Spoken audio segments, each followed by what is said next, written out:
Le New Concept Sport Running Mag vous est présenté par ASICS.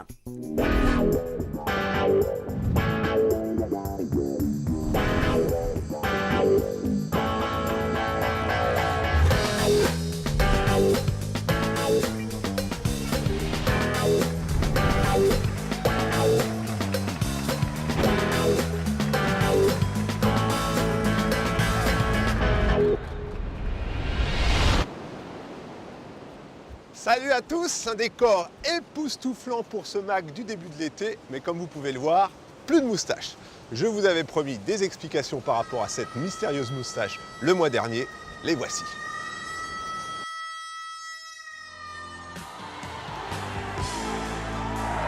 Fontaine going for the lead with Gamoni.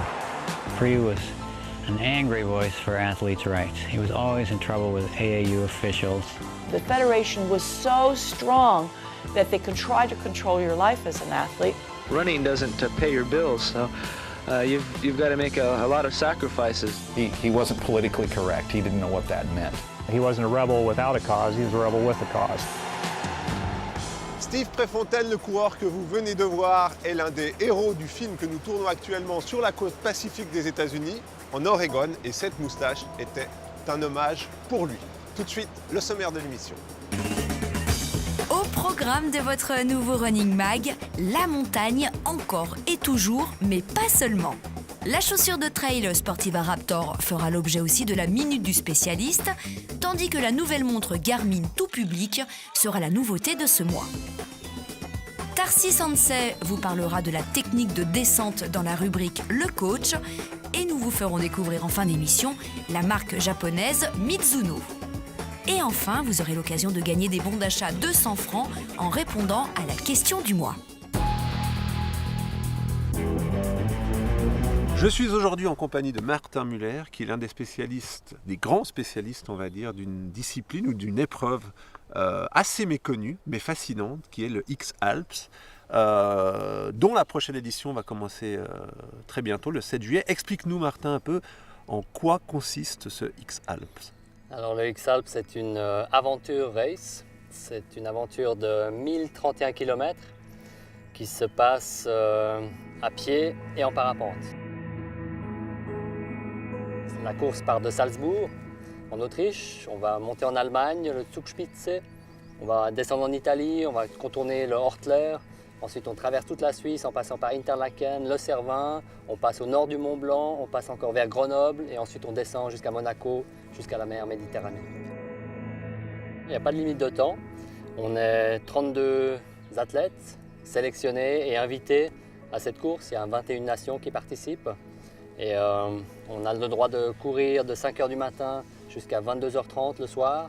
Ensuite, la nuit, on se repose et ça repart le lendemain, de nouveau à 5 h du matin, sans limite de temps. Et c'est le premier qui arrive. C'est une course qui va durer entre 12 et 14 jours. Alors, pour marcher, courir, alterner marche-course sur des distances aussi longues, il faut une chaussure particulière. Vous avez opté pour la Sportiva Raptor. Expliquez-nous quelles sont les spécificités de cette chaussure et quels sont ses avantages à votre avis.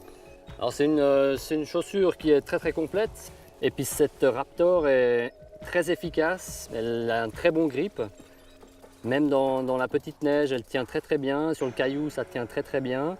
Et ça tient bien la cheville. Elle est costaud.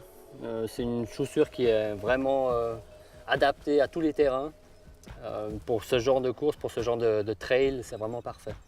Suffisamment légère pour pouvoir runner sur le bitume ou sur les petits chemins bien tassés. Et aussi également suffisamment solide pour aller dans des chemins un peu plus caillouteux, où il y a un peu des pierriers. Elle protège bien le pied aussi. Alors Martin, on vous souhaite déjà tout le meilleur pour cette course. Et puis on va vous suivre et on va proposer aux téléspectateurs du Running Mag de vous suivre à travers le site internet qui s'affiche sur l'écran pendant toute la durée de votre périple.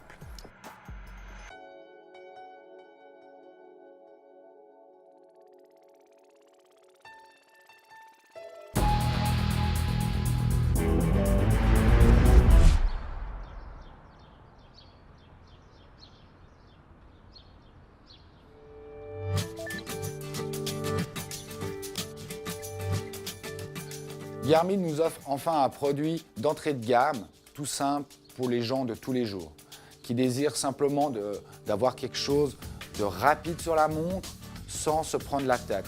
Cette fois, on n'a pas ce système de ceinture cardio, on a simplement la vitesse, le temps, les calories et la distance parcourue. Tout simple. Il n'y a pas besoin de programmer la montre, on la recharge, à peu près 5 heures d'autonomie, une montre, 5 semaines si on ne l'utilise pas, et on va directement se faire plaisir en courant avec cette montre.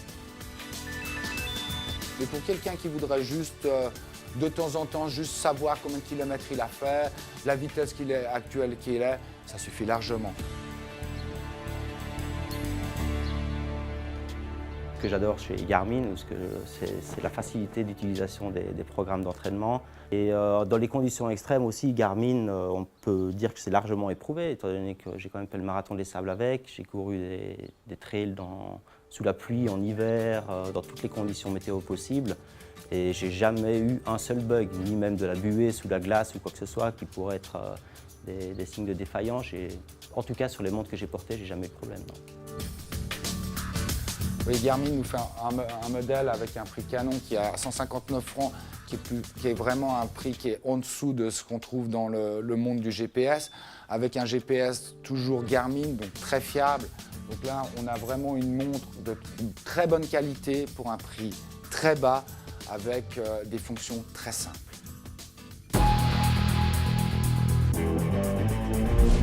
Toujours sur le parcours de Sierzinal, toujours sur cette thématique de la montagne et donc toujours aussi avec Tarsis Ansay, ancien vainqueur de Sierzinal, c'était en 2006, pour parler cette fois de la technique des descentes.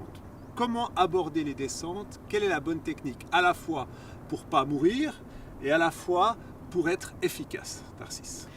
C'est la première chose à être attentif, c'est d'arriver entier. Donc, si quelqu'un a vraiment une technique extraordinaire et qu'il n'arrive pas au fond, ça ne sert à rien. Ça, c'est clair. Vous êtes déjà arrivé quelque part, la fois où vous avez failli battre Kilian Jornet à Sierzinal avec une chute sur le dernier bout. Tout à fait, merci Pierre de me le rappeler, c'est des très très bons souvenirs.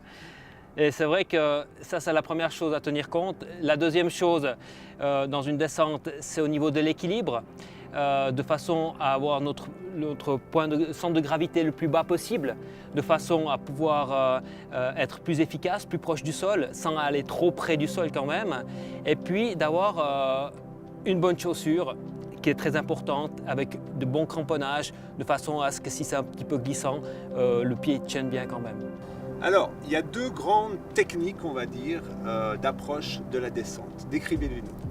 La première technique, c'est vraiment la technique dite avec beaucoup d'équilibre, les bras très écartés, avec le centre de gravité très bas, où on fléchit un petit peu les genoux et on utilise les deux jambes identiques. Ça veut dire qu'on a autant une jambe que l'autre qui avance dans la même direction, et peut-être pas forcément en même temps, mais qui sont simultanées dans la même direction.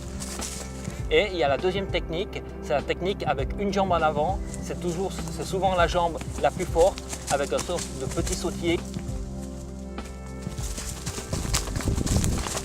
Chacun doit trouver sa technique qui lui convient le mieux.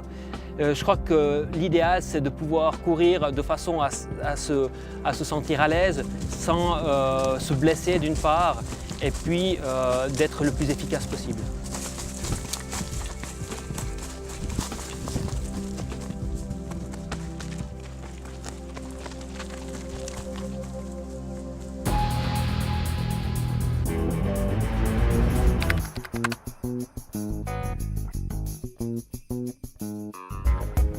Alors ça se justifie quand on est arrivé à la limite de la correction avec une chaussure. Donc si par exemple un patient qui a une personne qui a un pied qui part en pronation, avec une chaussure pronatrice, on n'arrive pas suffisamment à le corriger, on peut intégrer des semelles pour augmenter la correction. Et puis ça peut aussi servir dans si certaines personnes ont des douleurs à certains endroits précis, là on peut aussi corriger, soulager avec les semelles. Alors dans le cadre des asymétries, vu que c'est des semelles sur mesure, on peut vraiment adapter donc justement à chaque pied. Chaque pied est différent, donc on peut vraiment soulager un peu plus, corriger un peu plus ou un peu moins suivant le pied et suivant. Voilà. les douleurs, etc. Authentic Japanese innovation. This is the Mizuno way. How we stay true to our belief in better. A belief created by our founder, Daihachi Mizuno, over 100 years ago.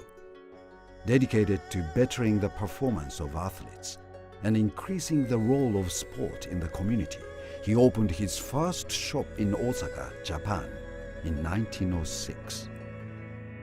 Avant d'être l'une des marques leaders du running à l'échelle mondiale, Mizuno a d'abord été pionnière dans le secteur du baseball.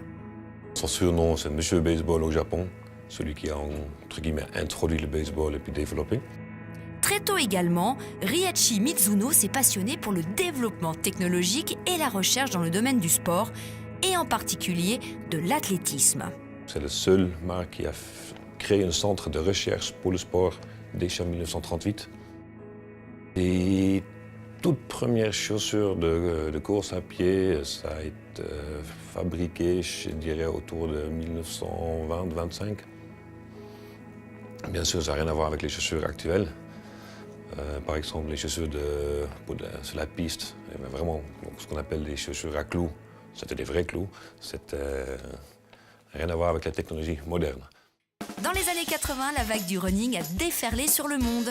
Et d'ailleurs, Mizuno s'est mis à surfer sur la vague en créant un fameux système d'amorti qui portait idéalement son nom, le Wave.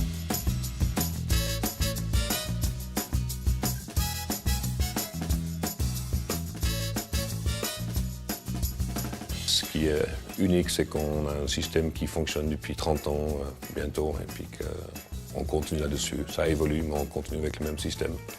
Petite chose intéressante, c'est que les fameux plaques Wave sont fabriquées à partir des huiles végétales. Tout ça pour conserver donc le milieu naturel. Et dans les chaussures de running, les mèches nylon sont fabriquées à la base des bouteilles PET recyclées.